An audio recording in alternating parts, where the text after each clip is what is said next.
Monte Carlos for sale, guys. Ferrari, Lambo. We didn't have a script for this one, so we're just gonna wing it. 2 Monte Carlos from the same owner. He bought the white one, brand new, single owner, 30,000 original miles. Completely stock car, other than he did find era correct replacement tires. It's had about a dozen batteries. It's had about a dozen oil changes. And he kept everything else completely proper. Now, this car, believe it or not, has had a repaint. You would never know from looking at it. And I even had to double check that. He had told me when we started talking about these cars, but I did have to double check that because all of the striping is proper, all of the emblems are proper, and the paint finish is proper. It has just the right amount of orange peel, like what you would find from GM. The cool thing with these cars, these are one of the few cars that my dad and myself actually liked. I'm sorry, we need to close that door next time so you don't have so much background noise. But we had a lot of these cars back in the 80s. Matter of fact, one of our good friends actually turned out to be an employee later in life. He's passed away since. He bought 6 or 8 of them from us. He even bought one that only had a few thousand miles. So we did have a lot of these cars. We're very familiar with these cars. And at one point, my dad was actually going to build a tubbed and narrowed Pro Street car out of one of these. We painted several of them because of the weak paint that GM had. GM had a terrible problem with their paint in these years, with it lifting off the top of the fenders, all around these areas here, and then on the trunk lids. Matter of fact, in one of them that we sold, with just a few thousand miles, the paint started sheeting off. GM took care of that one. All the rest of them we had to deal with. No rust car, Virginia car, garage kept car. He said it did stay out occasionally. If it did stay out, it had a fitted car cover over top of it. So most of its life's inside. The thing that I know to look for on these, just like a square body, and the glare is going to catch it, so it's not going to be as appreciative. But like these little things here would always break. The dashes would crack. The plastic would crack. All those things would just come apart. And this one is perfect. I mean, it is very, very, very nice. The AC system works. There's a little pucker right here. This is plastic. You know, this was part of the SS package, the spoiler. The nose was different. You know, people say, what's different about a Monte Carlo versus an SS? Most of it was appearance.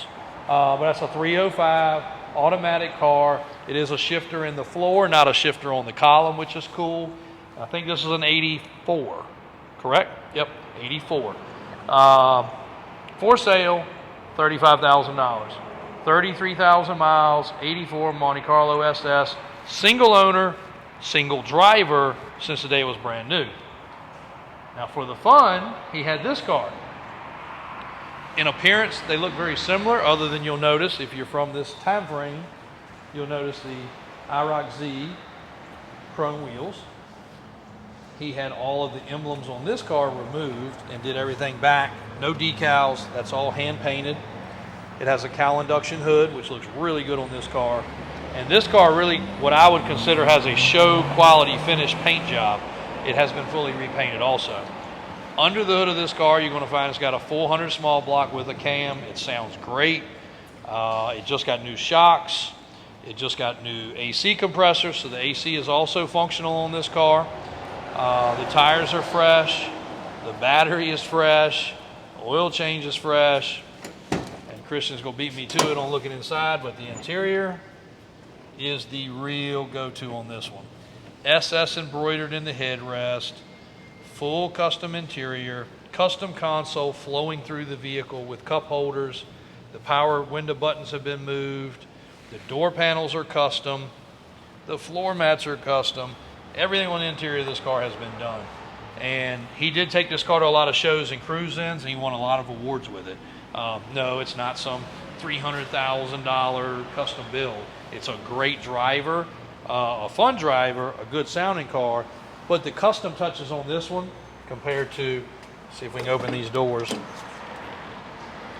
So standard, you know, kind of boring, normal 80s model GM interior.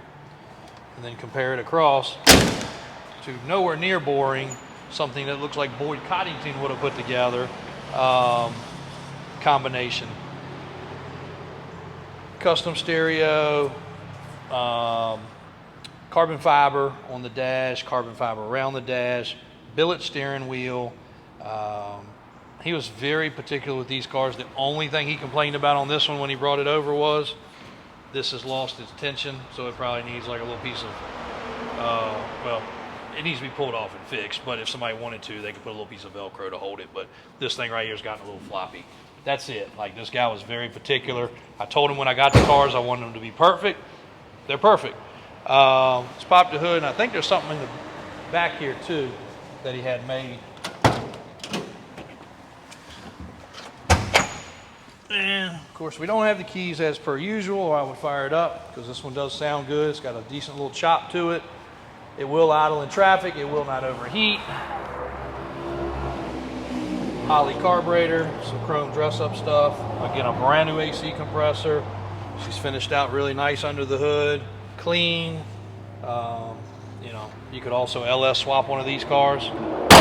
We talked about that would be a cool combination literally just weeks ago before these came available. That would be really a killer thing to do. See if I can pop the trunk for you guys on this one.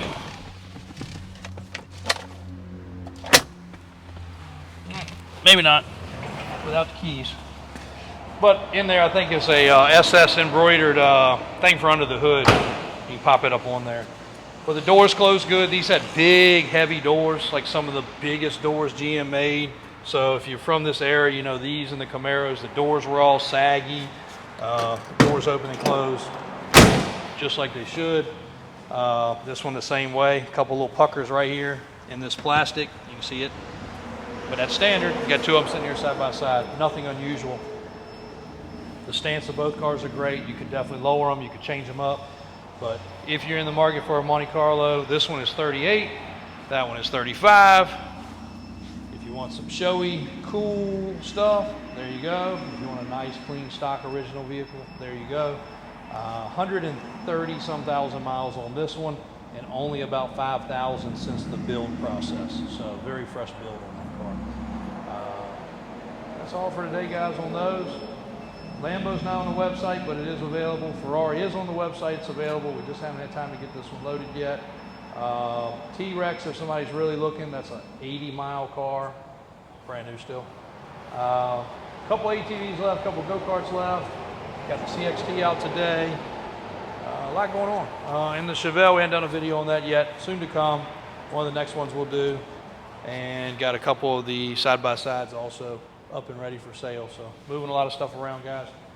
Thanks for all the support. Thanks for watching. Got a deal pending on the Shack truck. I'll bring you some details on that soon. A really cool vehicle coming in on trade possibly.